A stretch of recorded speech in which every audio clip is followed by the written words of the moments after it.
దాని ఫెసిలిటీస్ ఏం జరుగుతుంది ఇవన్నీ చెప్పుకుంటూ వచ్చారు. అంటే ఏంటి ఒక సంకేతం ఏమన్నా ఇస్తుందా? బీజేపీ ఏమన్నా బ్యాక్గ్రౌండ్లో రెడీ చేస్తుందా?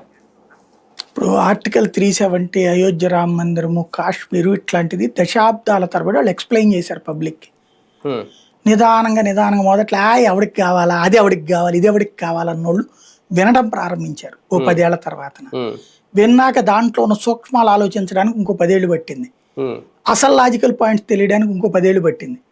ఆ తర్వాత యాజిటేషన్ మూమెంట్కి వచ్చినప్పుడు చర్చించుకోవడానికి ఇంకో 10 ఏళ్ళు పట్టింది.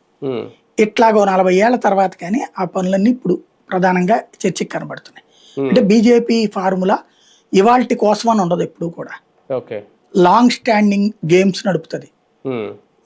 మొన్న ఈ మధ్యన బీజేపీ అధినాయకత్వం ఇచ్చిన ఆదేశం ఏంటంటే దీని మీద ప్రజలకు అవగాహన కల్పిస్తా ఉండండి, చర్చ అట్లాగా జనంలో ఉండేటట్టు చేయండి, మర్చిపోనే బాకండి అని చెప్పింది. కాబట్టి ఎక్కడికక్కడే చెప్తా ఉంటుంటారు. చెప్తా ఉండటం ద్వారా ఓవరాల్గా అయితే జనాభా లెక్కల సేకరణ పూర్తవ్వాలి, నియోజకవర్గాల పునర్విభజన జరగాలి. ఇవి రెండు జరిగాక మాత్రమే జమిలి ఎన్నికలకి సాధ్యం. ఇవి రెండు జరిగేటప్పటికి దాదాపు 2028 అయిపోతుంది. ఇంకా అప్పుడు ముందొస్తే ఎన్నికెందుకు, ఇంకో ఏడాది పోతే మెయిన్ ఎలక్షన్కే పోవచ్చు కదా. అంతకైతే మినీ జమిలి 2029లో జరుగుతుంది. అప్పటికి మామూలుగా 7 రాష్ట్రాలు ఎన్నికలు ఉంటాయి కదా. మొన్న కూడా 5